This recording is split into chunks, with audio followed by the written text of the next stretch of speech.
Assalamualaikum warahmatullahi wabarakatuh. Perkenalkan, nama saya Rahma Abdiani Faradila dengan NIM D1A022264, kelas F1 mata kuliah Hukum Administrasi Negara. Pada kesempatan kali ini, saya akan membahas tentang tugas dan wewenang pemerintah sebagai eksekutif dalam hal pelaksanaan pembuatan peraturan perundang-undangan dan juga peradilan. Yuk simak video berikut ini.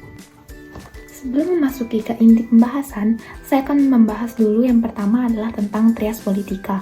Karena trias politika ini memiliki hubungan yang sangat erat dengan materi kita pada kali ini.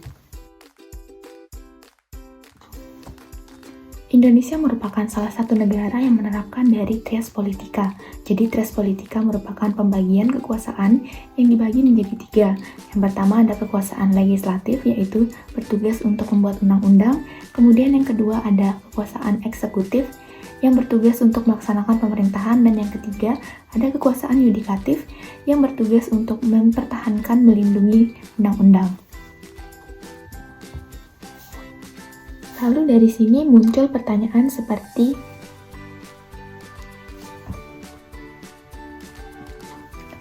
jawabannya adalah dapat.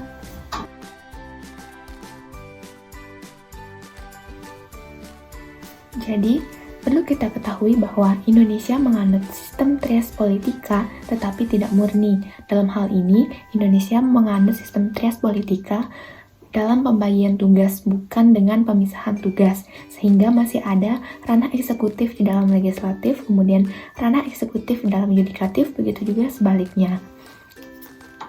Yang pertama terkait dengan pembuatan peraturan perundang-undangan.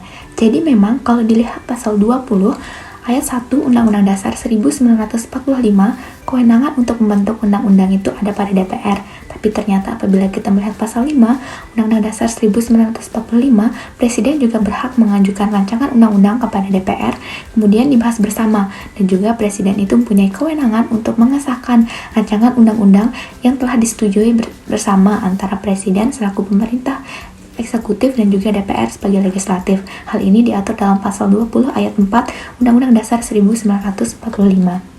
Tentu hal ini jelas menunjukkan bahwa peran pemerintah sebagai eksekutif juga ada dalam pembentukan peraturan perundang-undangan yang seharusnya dilakukan oleh legislatif.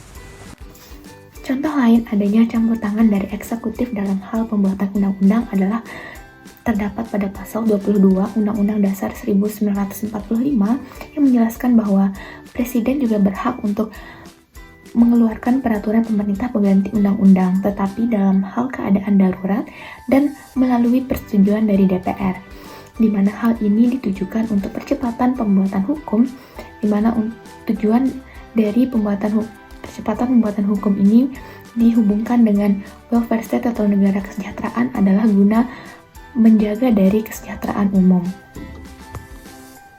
Kemudian yang kedua adalah peran eksekutif di dalam urusan peradilan atau yudikatif. Contohnya yaitu terdapat pada pasal 14 Undang-Undang Dasar 1945 bahwasanya Presiden sebagai eksekutif itu dapat memberi grasi, amnesti, dan abolisi, di mana hal ini diberikan untuk menjamin adanya keadilan. Jadi, kesimpulan yang dapat diambil adalah pemerintah sebagai eksekutif dapat mencampuri urusan legislatif dan juga yudikatif dalam hal pembuatan peraturan perundang-undangan dan juga peradilan, tetapi dalam batas-batas tertentu, di mana batas-batas ini telah diatur dalam Undang-Undang Dasar 1945 dan bertujuan untuk mewujudkan negara kesejahteraan, yaitu untuk mewujudkan kesejahteraan umum bagi seluruh rakyat Indonesia. Demikian penjelasan dari saya. Terima kasih. Wassalamualaikum warahmatullahi wabarakatuh. See you and bye-bye.